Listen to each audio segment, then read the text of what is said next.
¿Quién domina los recursos naturales del mundo?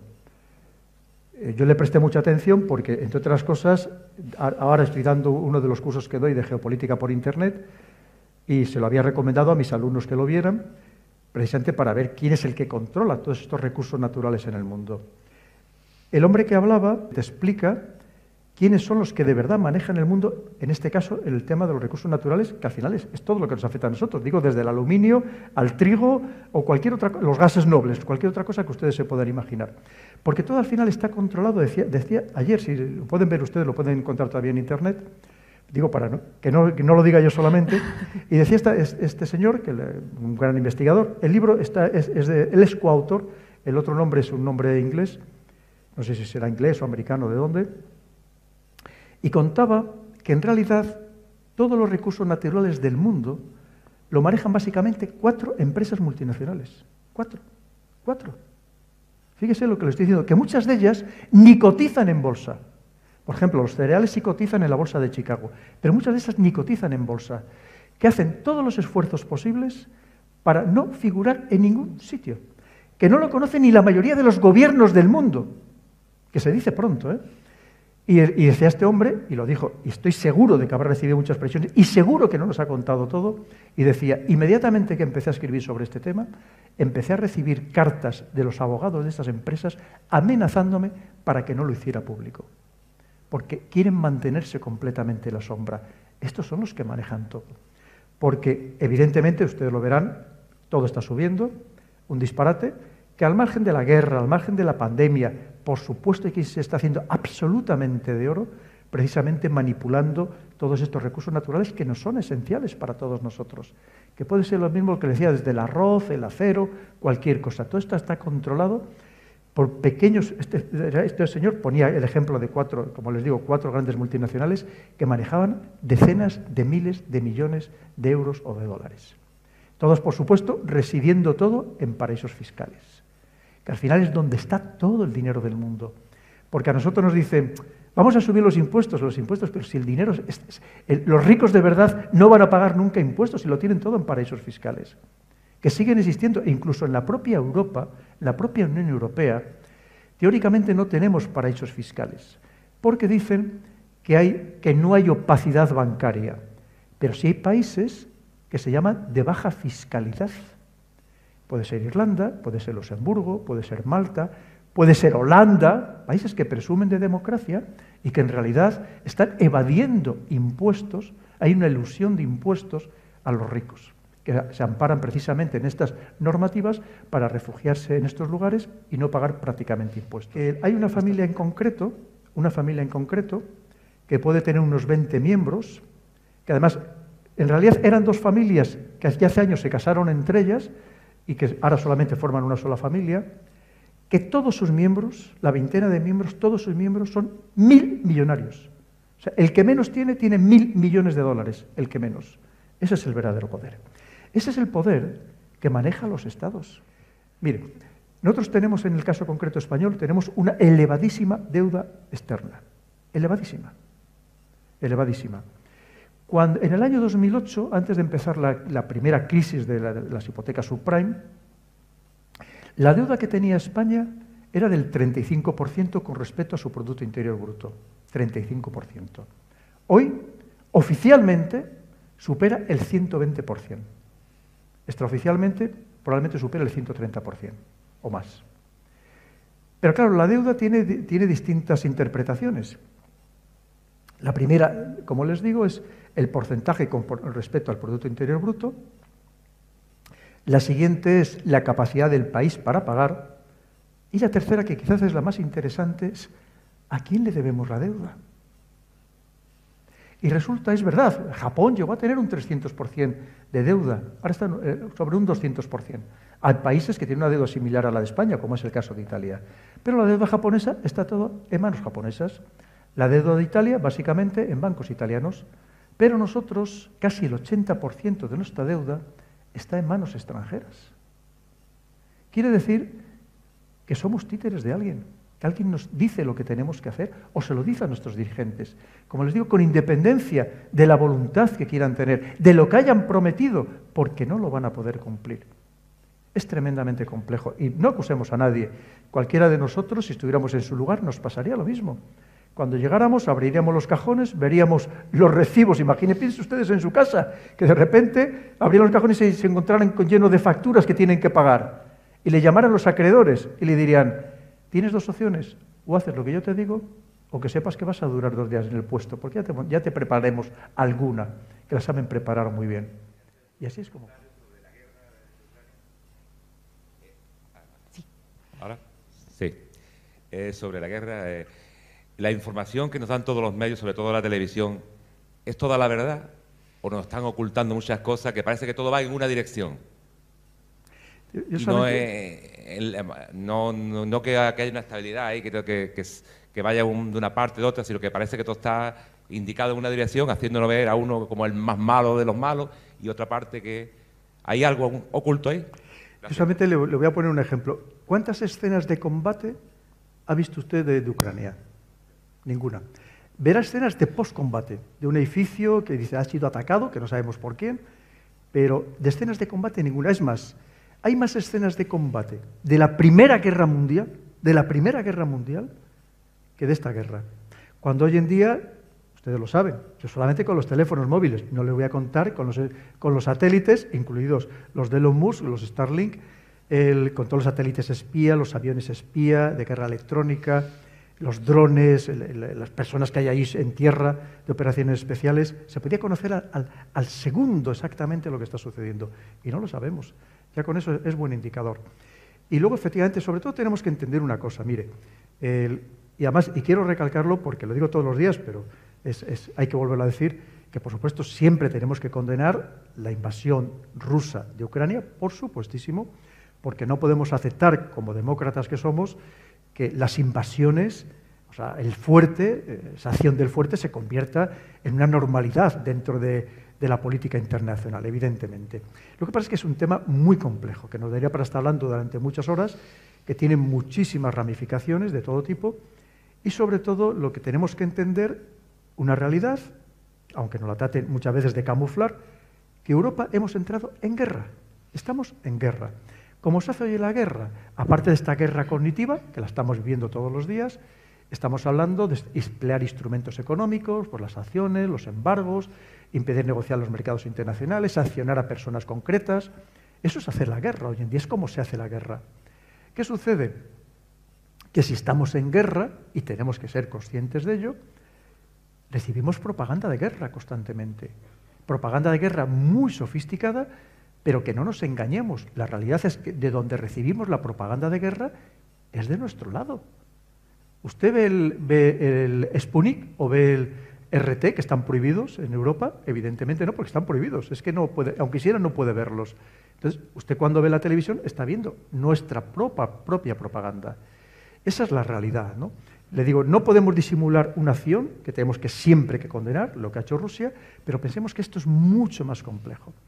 Porque ahora mismo lo que está en juego es, que yo ya adelantaba en los otros libros, y que además es que solo tenemos que acudir a los últimos documentos, ya les doy algún ejemplo, lo que estamos viviendo, lo que estamos sufriendo, porque digo sufriendo porque los principales perjudicados, no tengamos ni la menor duda, vamos a ser, y ya lo estamos siendo los europeos, que nos hemos convertido en el campo de batalla, y esto puede ir a mucho peor, porque vemos que aquí nadie habla de negociar, nadie habla de paz, todos son, si tú me atacas yo te lanzo más, y si entonces yo te lanzo las armas nucleares y te vas a enterar. Claro, pero el problema es que somos nosotros, somos los ciudadanos los que sufrimos las consecuencias.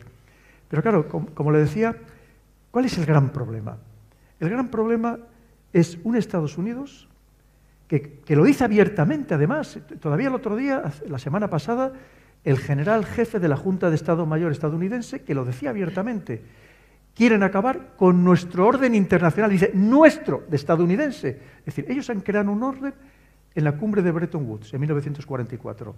Un orden internacional y económico, del que hasta ahora han disfrutado y han abusado. Les podría contar 1000 casos. ¿Se acuerdan el otro día, por ejemplo, verían la noticia, se acuerdan de la principal cementera del mundo, la Lafarge, francesa, que la había multado Estados Unidos por haber hecho negocios con el Estado Islámico y con Al-Qaeda en Siria. Bueno, detrás de eso hay una trama que ni se puedan imaginar de espionaje, política, geopolítica, impresionante. Pero la pregunta es, ¿y quién es Estados Unidos para multar a una empresa francesa? Para que vea, eso es tener el poder, eso es poder. El poder hacer lo que quieras con los demás, ¿no? Evidentemente, porque para eso podía estar Naciones Unidas, tendría lógica.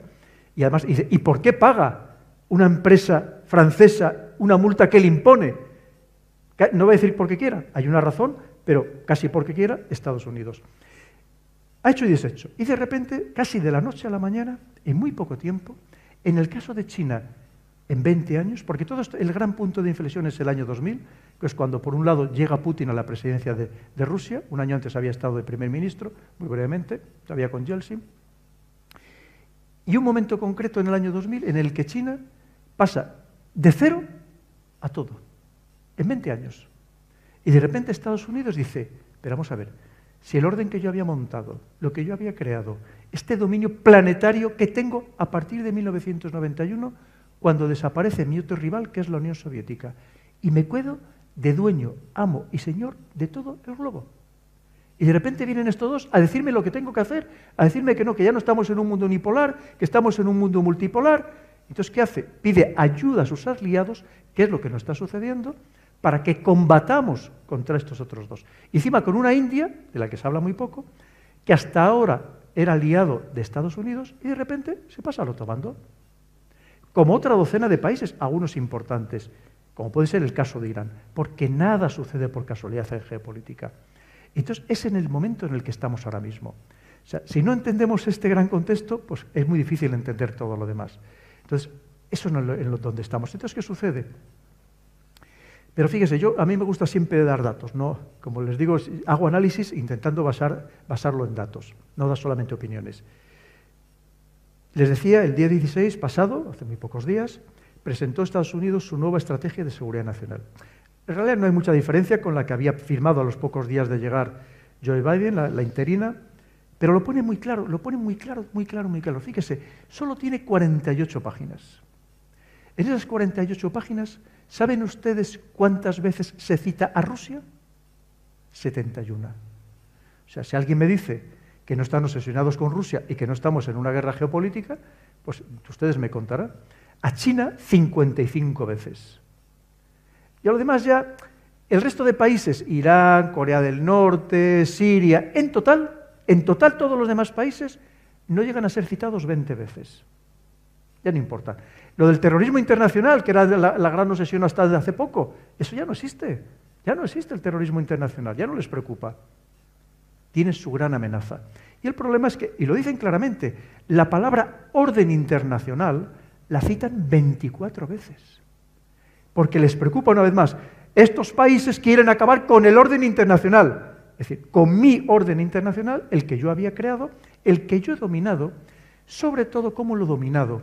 Porque no se crean ustedes, el tema militar es lo de menos. Fíjese lo que les voy a decir, es lo de menos.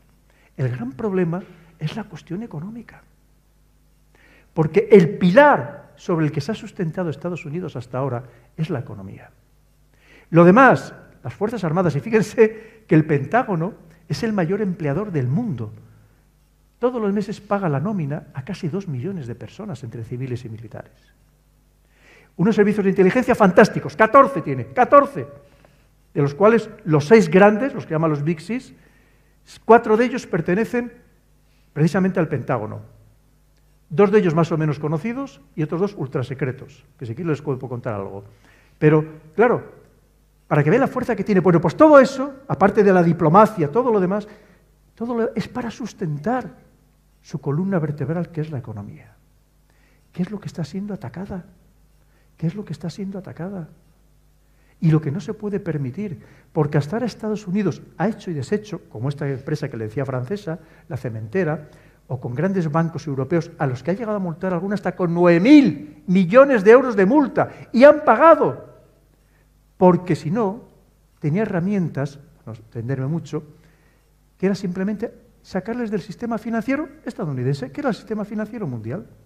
El sistema SWIFT, de intercambio bancario internacional, el dólar, impedir, porque como al final había conseguido que todas las transacciones del mundo sobre todo todas las relacionadas con la energía, se realizaran en dólares, cuando alguien le quería castigar, le decía, tú a partir de ahora ya no vas a poder negociar en dólares. Y decía, entonces no voy a poder negociar. Y preferían pagar la multa para poder seguir negociando a través del sistema financiero estadounidense. Y de repente todo eso se les desmonta, o se les está empezando a desmontar, y no saben qué hacer. Porque no saben qué hacer, literalmente. Fíjense, si es que vienen a pedir ayuda, solo hay que ver cuando vienen las reuniones del G7, o de cualquier reunión que vienen a Japón o a Europa, vienen a pedir ayuda, porque no saben cómo frenar lo que está sucediendo, cómo pararlo. Claro, es que es en todos los aspectos. Es una cosa, claro, para ellos no se lo pueden permitir, porque fíjense ustedes, claro, el dólar, ahí en esa cumbre de Bretton Woods, se establece el patrón oro, $35 la onza. Pero concretamente el 15 de agosto de 1971, Nixon, en el marco de la guerra de Vietnam, abandona el patrón oro porque tenía que producir más billetes del oro que tenía en Fort Knox. Claro, cuando en 1944 lo hace, Estados Unidos tenía el 70% de todo el oro del mundo guardado y significaba el 50% del Producto Interior Bruto Mundial. Es más, en aquel momento, antes de empezar este cambio, la libra valía 5 veces lo que valía un dólar.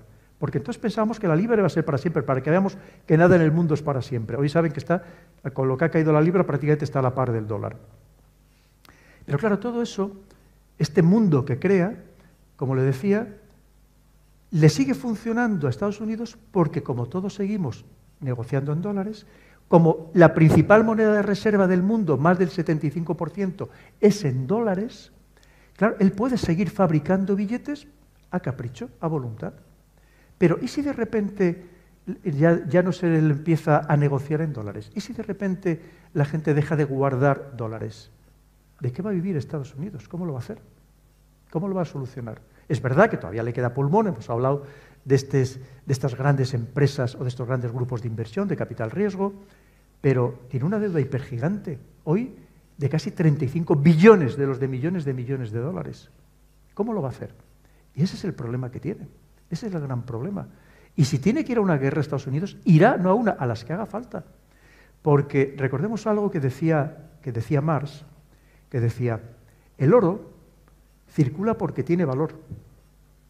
El papel moneda tiene valor porque circula. El día que deje de circular el dólar, le pasará como al marco antes de la Segunda Guerra Mundial, que será más barato empapelar las paredes con dólares que ir a comprar el papel pintado a la tienda. Y ese es el gran problema que tiene Estados Unidos. Entonces, todo lo demás que hablemos, en realidad, es que está relacionado con eso, absolutamente relacionado. Y el enfrentamiento, o sea, ojalá mañana llegáramos a un acuerdo, aunque fuera transitorio, temporal, de paz en Ucrania. Sobre todo para evitar la matanza, y hay que decirlo y subrayarlo y ponerlo con letras mayúsculas, que allí se está produciendo, que no nos estamos enterando o no quieren que nos enteremos, de unos y de otros. Pero es que el problema no va a parar ahí, va a seguir, porque Estados Unidos no sabe una vez más cómo frenar el auge de las otras potencias. ¿El problema cuál es? Que nos arrastra a los demás a una guerra de la que no tenemos ninguna necesidad, que solo vamos a perder y que además lo estamos viendo como estamos cayendo permanentemente cada vez más precisamente en esta trampa de la guerra. Y lo vemos a todos nuestros líderes europeos. Yo a ninguno le oigo hablar de vamos a buscar una solución, vamos a buscar la paz, la que sea, para frenar esta auténtica locura. Estamos cayendo en una espiral de violencia cada vez mayor, aumentando presupuestos de defensa, todo el mundo pues, va a ver si compro armas más sofisticadas, a ver cómo las empleo, a ver cómo se las mando, y eso creo que no vamos por el camino. Y se lo digo, fíjense, es que hay una cosa muy curiosa, los militares precisamente somos los más pacifistas, ¿y saben ustedes por qué? Porque hemos visto la guerra en primera persona. Yo la vi como observador militar de Naciones Unidas en Bosnia y he visto cosas horrorosas, y he visto cómo las personas nos convertimos en salvajes de la noche a la mañana. Curiosamente, los más belicistas son los advenedizos, como pasaba, por ejemplo, en la Segunda Guerra Mundial, en la Alemania nazi. Los que eran los peores no eran los militares de carrera, en general, fueron los que luego se hicieron, digamos, militares con el devenir de los tiempos, ¿no? Esa es la auténtica realidad. Entonces, mis ideas están muy claras, sabe por lo que abogo, pero sabe cómo estamos en el contexto y hay muchos intereses para que no lleguemos a la paz, sino para que lleguemos a un mayor enfrentamiento, lamentablemente.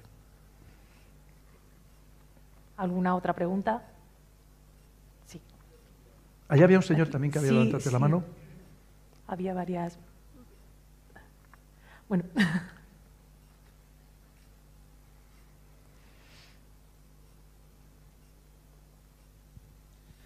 Hola, buenas tardes. Primero de todo, gracias por estar aquí y compartir con nosotros toda su experiencia. Se me ocurren muchísimas preguntas. Adelante. Muchísimas, pero estaríamos hasta mañana, porque yo creo que es un tema muy interesante. Pero la sociedad como tal, ¿cómo podemos protegernos ante esa información? Que como usted bien dice, la información es poder, evidentemente. Esa información o desinformación. Al final somos como un rebaño, ¿no? Y entonces nos llevan para la izquierda, nos llevan para la derecha, nos llevan para el centro. Entonces, ¿cómo podemos protegernos de algo tan grave como eso, ¿no? Y luego también quería preguntarle sobre el papel de China. Muy interesante, pues lo agradezco mucho. Mire, ya antes lo comentábamos que es muy difícil podernos defender precisamente de esta manipulación y de esta desinformación, ¿no? Porque obviamente, ya le digo, que a mí me engañan todos los días y llevo muchos años dedicados a estos temas, pues obviamente, yo le pongo un ejemplo de cómo nos engañan cuando quieren, ¿no? Este verano me acuerdo que hubo un gran astrofísico de fama mundial, puso en Twitter una foto de que había descubierto un nuevo planeta. Puso la foto de este nuevo planeta, no sé si lo verían ustedes en Twitter. Y yo también me lo creí, pues como todo el mundo, te lo hizo un gran astrofísico, pues ¿cómo no te lo vas a creer? Bueno, pues día más tarde dijo que era una broma, que era una rodaja de chorizo. Y no lo habíamos creído. Claro, ¿cómo no? Pues imagínense, cuando sale en la televisión estos que si usted de verdad empezara a escarbar, a mirar, pero bueno, ¿quién es esta persona que está hablando? Claro, porque siempre la televisión te dice, no, esto es un grandísimo experto, porque no sé cuánto, porque no sé qué. Claro, aquí, luego entre nosotros nos conocemos todos. Y claro, y te dice, no, y el grandísimo experto te dice que no sé qué, dice, pues claro, obviamente te lo crees. Y cuando te lo hizo una vez, y te lo hizo al día siguiente, y te lo hizo 3 días más tarde, pues te lo cree. Y luego piense que las televisiones, los medios de comunicación en general, viven de la expectación, de conmovernos, de revolver o de nuestras emociones, de emocionarnos. Y siempre te ponen pues imágenes muy impactantes, que muchas veces son totalmente exageradas o incluso fuera de lugar, ¿no?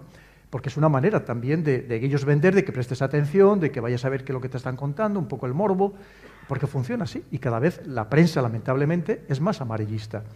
Entre otras cosas, porque ustedes saben cómo está la prensa. Si tienen algún amigo, o uno de ustedes lo es periodista, pues saben cómo está el periodismo, ¿no? Es más, los que más están sufriendo no son los periódicos locales, son los grandes medios. Fíjense, hoy, los tres grandes medios, por ejemplo, El País, ABC o El Mundo, venden menos ejemplares en papel, fíjese lo que les digo, que muchos periódicos locales. Porque a lo mejor el periódico local, digo, La Voz de Asturias o el Diario de León, cualquiera, pues al final la gente lo compra porque ve la noticia del pueblo, defiende toda la comarca y lo compra. ¿Saben ustedes que hay muchos días que estos grandes periódicos no venden ni 70.000 ejemplares en papel? 70.000. Es decir, claro, entonces, ¿qué buscan? Pues lo más llamativo, ese titular en las redes sociales para que todo el mundo luego le des el clic, el like, el no sé qué. Un titular y 2 o 3 subtitulares, porque además saben que casi nadie se lee la noticia completa. Solo se van a leer el titular y esos 2 o 3 subtitulares que nunca habían existido así, o como mucho había un subtitular. Y que muchas veces no tiene que ver el titular con el resto de la noticia, pero tienen que intentar atraer la atención de alguna manera, entre otras cosas, porque hoy hay más de 2.000 medios digitales. Y además en gran competencia entre ellos, no solamente entre los grandes, sino también muchos pequeños que intentan también llamar la atención. Con lo cual, es que la manipulación a la que estamos sometidos nunca la habíamos sufrido de esta manera en absoluto. Y encima lo que les cuento del tema de que, ¿verdad?, estamos en una guerra y hay propaganda de guerra de manera permanente. ¿Qué es lo que hay que hacer? Pues mire, ya de entrada, si una noticia le emociona mucho, hay que desconfiar. Y ya, la típica noticia, cuando te dicen en el telediario, lo verán ustedes, y si no, a partir de ahora se darán cuenta, que dice, según los servicios de inteligencia británicos, dicen que, hombre, son parte del conflicto, parte de la guerra, vamos a creernos lo justo, ¿no? Evidentemente. Y es lo que pasa, es lo que estamos viendo todos los días. Entonces, muchas de las noticias que recibimos en este contexto son noticias totalmente alteradas. Les voy a poner un caso. Piense que ahora mismo ese gran problema que tiene Estados Unidos con China, ya hablaremos de China, hay muchas de las noticias que nos llegan sobre China que nos llegan digamos, muy condicionadas. Cada poco les verán que de la noticia, aviones de combate chinos han entrado en el espacio aéreo de Taiwán, ¿verdad? Esa noticia la habrán visto muchas veces. No han entrado nunca. En el espacio aéreo no han entrado nunca. Lo que sí entran es en otra cosa que se llama, más avanzado, que pues, muy sencillo de entender, que sería, digamos, la zona de interdicción aérea. Es decir, para tú proteger tu espacio aéreo, obviamente tienes que vigilarlo más allá. Porque si no, evidentemente, a la velocidad que vienen los aviones, si empiezas a activar tu sistema de defensa cuando ya han entrado en tu espacio aéreo, han salido del espacio aéreo y no te da tiempo ni activar las baterías antiaéreas o sacar los aviones que puedas tener en scramble con el motor caliente en la pista. Entonces, lo que sí llegan es, digamos, a la zona donde se les intercepta, que pueden llegar a entrar en la zona del espacio aéreo. Pero para que veamos, y aquí, claro, la noticia es completamente diferente. Y así funciona todo. Porque estamos en este enfrentamiento, y es verdad que nosotros tenemos que tenerlo claro, nosotros estamos en el lado de las democracias, estamos en el lado del bando americano, y por tanto recibimos la información correspondiente, ¿no? El tema de China es muy interesante. Como les decía, piensen que todavía en el año 2000, yo no les voy a contar a los que tenemos aquí ya más edad, no sé si alguno también se acordará, como yo me acuerdo, ya es un caso extremo, cuando yo era pequeño, salíamos a la calle, los niños, en unos días concretos, con las huchas del Domun, y además de para los negritos, pedíamos para los chinitos. No sé si ustedes se acordarán, que por cierto ahora son cotizadísimas estas huchas. Había unas huchas, unas que eso tenía la cara de un negrito, y otras que tenía un chino que venía con el gorro ese típico triangular, ¿se acuerdan ustedes? Y salíamos a pedir para los chinitos. Es que hasta no hace muchos años le consideramos un país súper subdesarrollado, donde el 90% de la población vivía, estamos hablando de cientos de millones de personas, vivía por debajo del umbral de pobreza. Le consideramos un país que jamás podría salir adelante precisamente por el volumen de la población que tenía. Y de repente, sobre todo, ese punto de inflexión, que es el año 2000, hace nada. Y pasan de no ser nada a serlo todo. En aquel año 2000, el consumo de productos de lujo en China era cero. Hoy en día, la mayoría de las marcas de lujo, de lo que sea, por ejemplo, de relojes de lujo, los diseñan pensando en el mercado chino, ya no en el mercado europeo, pensando en el mercado chino. En aquel momento, siempre para dar datos totalmente objetivos, el Producto Interior Bruto de China con respecto al del resto del mundo era el 3%. Estados Unidos significaba el 25%, 8 veces más. Europa, otro 25%. Ayer, y es verdad que ya hacía días que lo había superado la cifra que lo voy a decir, cuando estaban clausurando el Congreso, el 20º Congreso del Partido Comunista Chino, dijeron que ya estaban en el 18,5%. Lo han multiplicado por 6 en 20 años, por 6. Ya hace tiempo habían superado el 18%, mientras que Europa, que éramos el 25%, somos el 16%. Claro, porque al final esto es todo es un equilibrio, es un estado de comparación. Si uno sube, los demás significa que estamos bajando, evidentemente. En aquel momento, y ya solamente por darles infinitos datos, cuando decimos, es que China entonces solo se dedicaba a copiar, hoy también copia, pero es el gran inventor del mundo, el gran inventor del mundo. La mayoría de los artículos de las principales revistas científicas, los artículos científicos, las principales citas son con respecto a universidades chinas, el 22%. Le sigue Estados Unidos con el 18%. Pero hay un dato, por ejemplo, que es demoledor, porque es un dato que no es chino, no es del gobierno chino, que nos puede engañar, como casi todos los gobiernos. No es chino, es un dato de Naciones Unidas, concretamente de la Oficina Internacional de la Propiedad Intelectual. En aquel momento, el 75% de las patentes las presentaba por este orden Estados Unidos, prácticamente la mitad, Japón y Alemania. El resto de otros países occidentales, Israel, Suiza, Francia, Reino Unido. ¿Sabe cuántos presentaban en aquel momento? En el año 2000, ¿sabe cuántos presentaba China? El 1%. En los últimos 3 años ha presentado casi la mitad de todas las patentes mundiales. Y si hablamos de algo que se llama modelos de utilidad, que es algo que está un poco por debajo en protección de las patentes, se pueden utilizar en determinadas circunstancias. En los últimos 2 años, China ha presentado el 95% de todos los modelos de utilidad del mundo.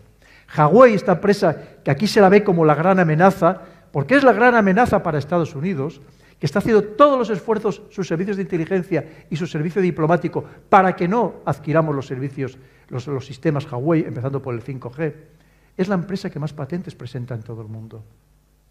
Claro, es que de repente dicen, pero si hablamos del espacio, le podría contar del espacio, de los satélites, de computación cuántica, de inteligencia artificial, de biotecnología. Me podría pasar horas dándole datos. Claro, ¿cómo no le va a dar miedo? El 5G, sin ir más lejos. Cuando empezamos con el 3G, es decir, a tener los móviles inteligentes, como entendemos ahora, que tuvieran el correo electrónico, ¿quién desarrolla el 3G? Lo desarrolla Europa. Nokia y Siemens. ¿Dónde está Nokia y Siemens ahora? ¿Quién desarrolla el 4G? Estados Unidos, básicamente. Apple, con su gran socio estadounidense, que es Corea del Sur, Samsung. 5G, ¿quién lo ha desarrollado? Huawei y ZTE, chinos. ¿Dónde están los demás? Sí, hay alguno que lo está desarrollando, como Ericsson, pero te lo ofrece a un 60 o 70% más caro. Es que en esa pelea estamos... Y Estados Unidos dice, y lo dice constantemente en sus documentos oficiales, es más, ha creado un departamento nuevo de la CIA solo para vigilar prácticamente a Huawei y al 5G. Y te dice, claro, es que si los europeos, por ejemplo, implantamos los sistemas 5G de Huawei y de ZTE, que sepamos que a partir de ese momento nos van a espiar. Claro que nos van a espiar, como ha hecho Estados Unidos durante tantos años con sus sistemas. Ese es el problema. Es decir, que es que está dando todo un vuelco completamente. Y una vez más, es que no saben cómo frenar a este monstruo. Y lo dicen en todos sus documentos, absolutamente en todos. Hace poco salió que curiosamente tenía, lo lógico es que hubiera salido antes la estrategia de seguridad nacional y luego la estrategia naval, porque de la estrategia de seguridad nacional nacen las demás estrategias, como tiene todo sentido. Y la estrategia naval, que son 9 páginas, y solamente habla de China, China, China, China y China. ¿Por qué? Porque hasta este momento, sobre todo desde 1991, la Armada estadounidense, su poder de destrucción era mayor que el del resto de las armadas del mundo juntas. Entre otras cosas, porque de los 12 portaaviones de propulsión nuclear, 11 son estadounidenses, solo hay otro más que es el Charles de Gaulle francés, y cada uno de estos portaaviones, además de toda la flota que lleva de apoyo, lleva embarcados más aviones de combate que tienen la mayoría de los ejércitos del mundo. ¿Qué sucede?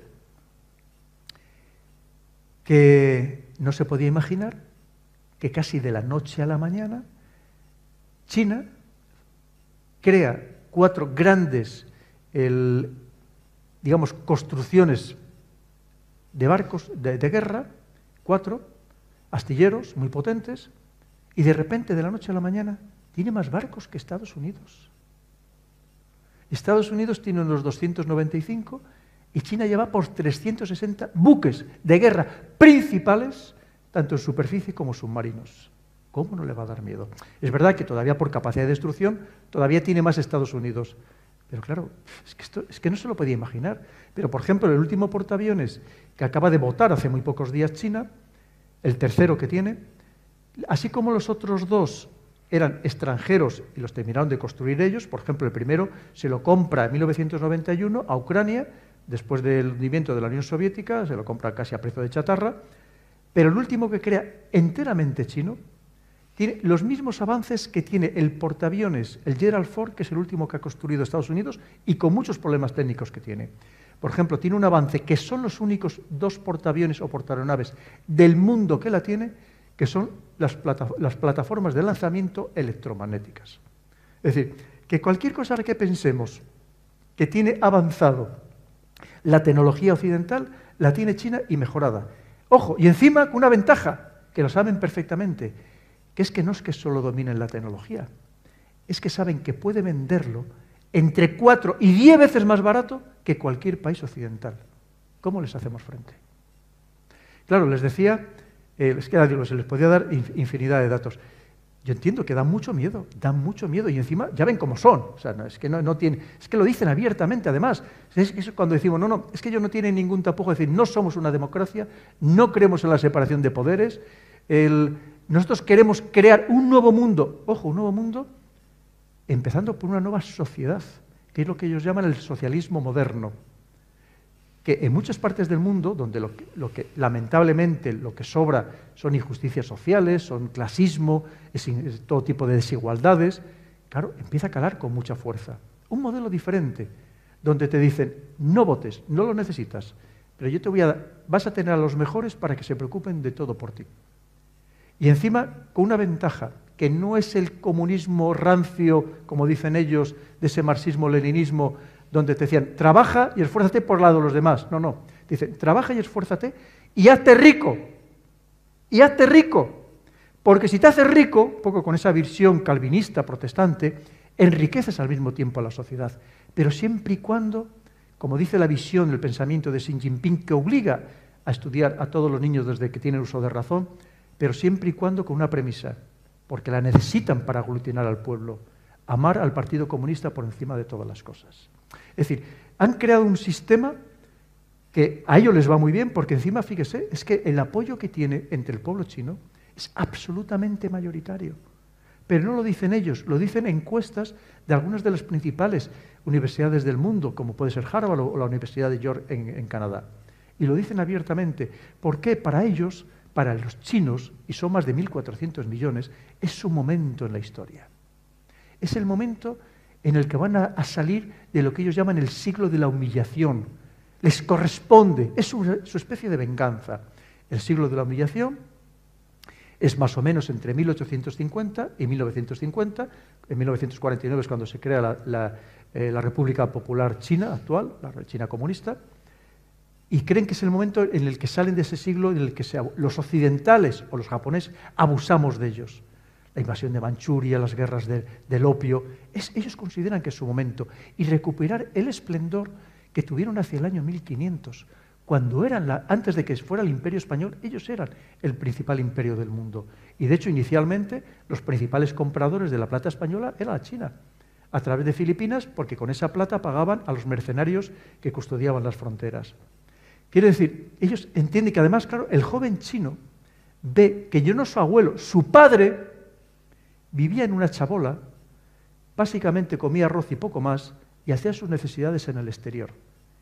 Y él ahora vive en las ciudades, ojo, fíjese lo que os voy a decir, más avanzadas del mundo, tecnológicamente hablando.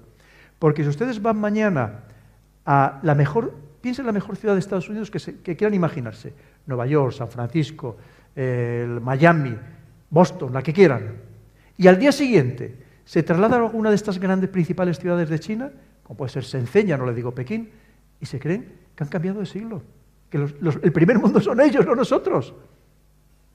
Le voy a dar solamente un par de datos más para dejarle otro tipo de preguntas. Mire, ¿sabe cuándo construyó China la primera autopista? Fíjese que nosotros en Europa teníamos autopistas, no en España, pero en Italia o en Alemania, en los años 30. La primera autopista la construye China en 1998. Alrededor de ese año 2000 que le decía antes. La primera autopista. Porque hasta entonces iban en bicicleta, el que tenía suerte de ir en bicicleta. ¿Saben cuántos kilómetros de autopista tiene hoy China? Muchas de ellas con más de 6 carriles en cada sentido. 150.000 kilómetros. Podían dar 2 veces la vuelta al perímetro de Estados Unidos. Pero les doy otro dato. Los trenes de alta velocidad. Y nosotros tenemos aquí unos trenes maravillosos. El 75% del trazado de alta velocidad está en China. El 75%. El primer trazado que podemos decir, la primera red, se construyó, o sea, como red como tal, no solamente una línea. Yo estuve en esa primera línea en el año 2006. En el año 2008. Año 2008. Empezaría a tener una red de alta velocidad. Hoy tiene 40.000 kilómetros de alta velocidad con trenes que en algunos casos van a 400 kilómetros por hora. ¿Me puede decir cuántos tiene Estados Unidos? 0 de alta velocidad. Todo un Estados Unidos. Y así le podía seguir dando datos y datos y datos y datos. Porque encima, mientras nosotros aquí estamos, y saben la tendencia que hay, decir esto, hombre, vamos a ver si trabajamos 4 días a la semana. Si puede ser 3, mejor. 6 horitas, oye, ya si puede ser en pantuflas en tu casa, pues divino de la muerte. Llega Jack Ma, el fundador de Alibaba, y dice, no, nosotros 1.400 millones de personas, a pesar de esta digitalización, robotización, vamos a seguir trabajando en 996. De 9 de la mañana a 9 de la noche, 6 días a la semana. ¿Quién les frena? Y además podrían decirme ustedes, bueno, hombre, esto ya evolucionará. Esto lo llevan diciendo desde el año 2000. Es que no entendemos su mentalidad, es que es otro mundo, es otra civilización. Piensen que en chino cada una de las palabras tiene al menos 5 entonaciones con significados diferentes. Es otra estructura mental. La prueba la tienen ustedes. Seguro que aquí, como en todas las demás poblaciones, habrá muchos chinos. Con este clima maravilloso que tenemos, con nuestras tapitas tan buenas.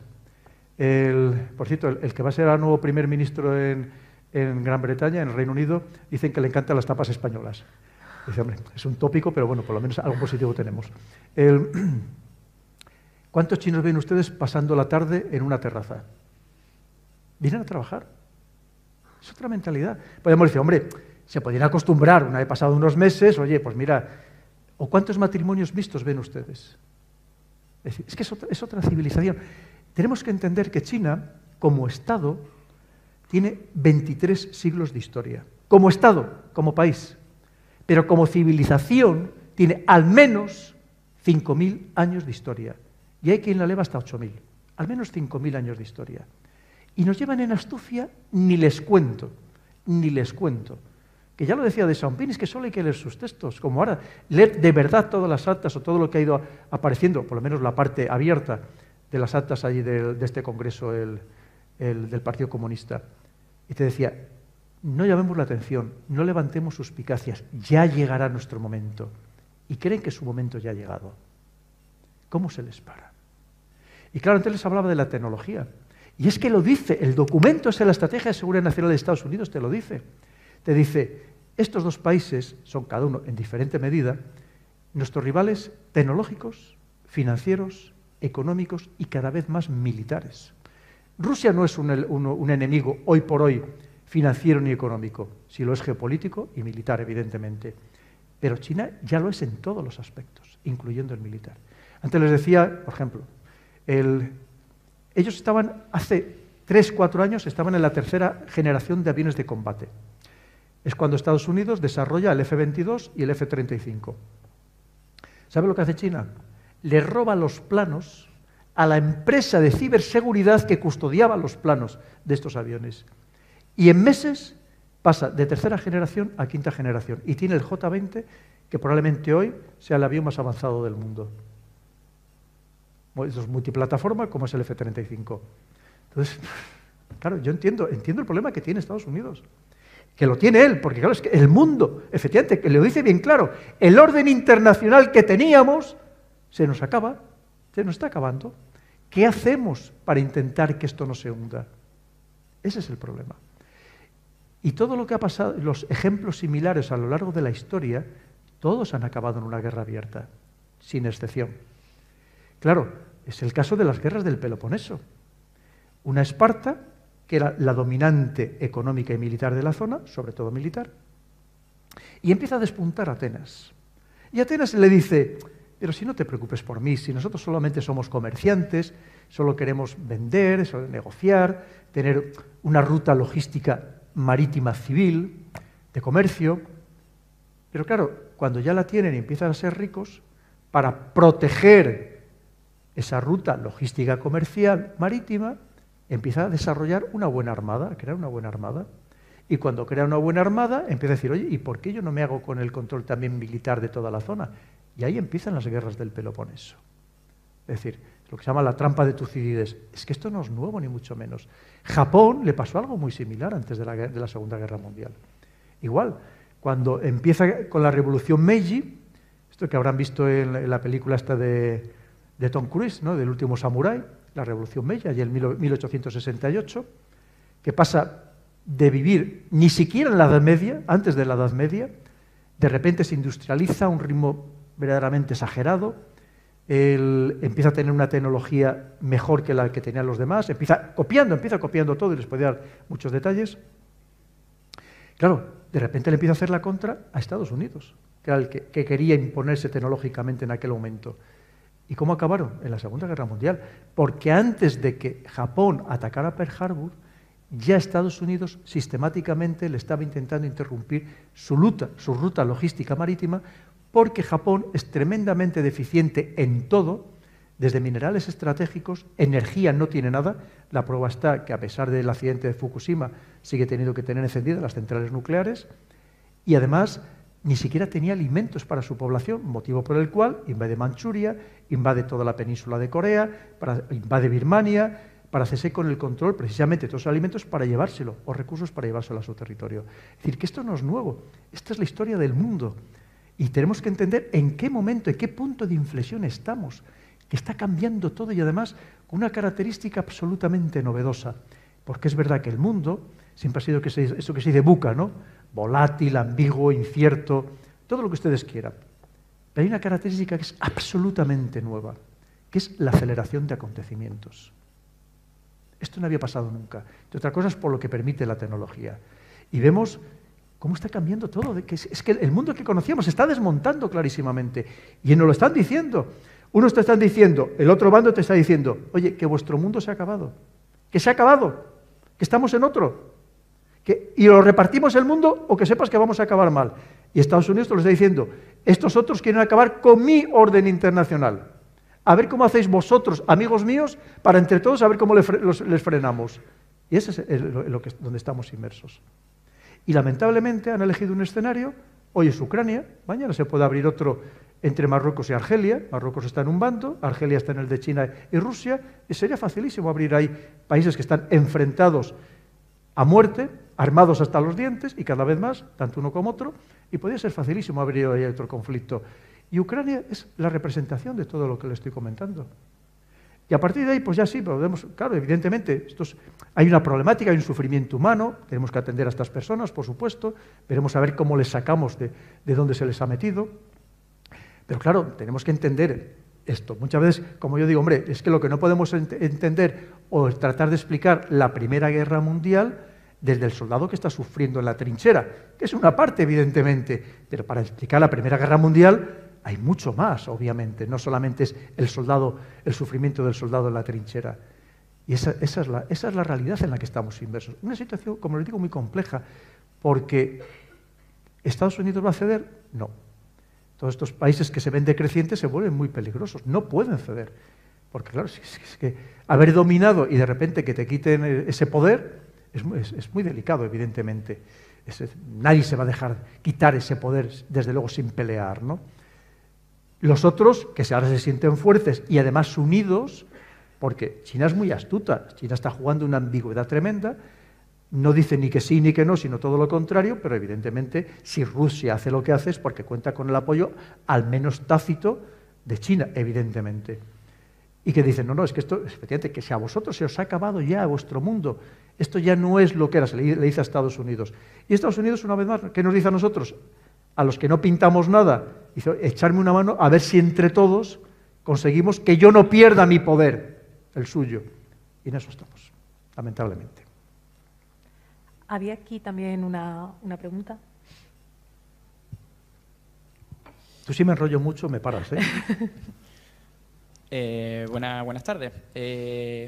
Yo quería preguntarle respecto a uno de los síntomas de esta manipulación mediática, como puede ser el exilio total de la racionalidad en pos de un discurso mucho más emocional, que cala mucho más a la impulsividad de la población, digamos, y que a mi parecer resulta como el síntoma más molesto de toda esta campaña de desinformación y de manipulación colectiva. ¿Usted cree que, bueno, evidentemente hay muchos factores que se repiten, pero como bien ha dicho antes, la tecnología que tenemos ahora no es la misma de la que hemos dispuesto anteriormente y en casos similares? Entonces, ¿usted cree que puede llegar a darse un punto de inflexión en el que la población, la pequeña población, digamos, no a nivel ya global, sino por ejemplo en un país como el nuestro, España, se canse de esta irracionalidad y de esta impulsividad motivada por los medios en cuanto a discursos emocionales y tal? ¿O este estatus va a mantenerse durante lo que nos queda de historia porque los grandes poderes van a centrarse en que esto siga así? Sí, muchísimas gracias. Muy interesante la pregunta. Pues efectivamente, mira, lo primero, vamos a ver. Todos somos esclavos de nuestras emociones, todos. Y juegan con las emociones tanto las positivas como las negativas. Es decir, ¿cuáles son las positivas? Pues las imágenes tiernas que nos ponen para que nos conmueva, que sintamos compasión, que evidentemente tenemos que sentirlo, ¿no?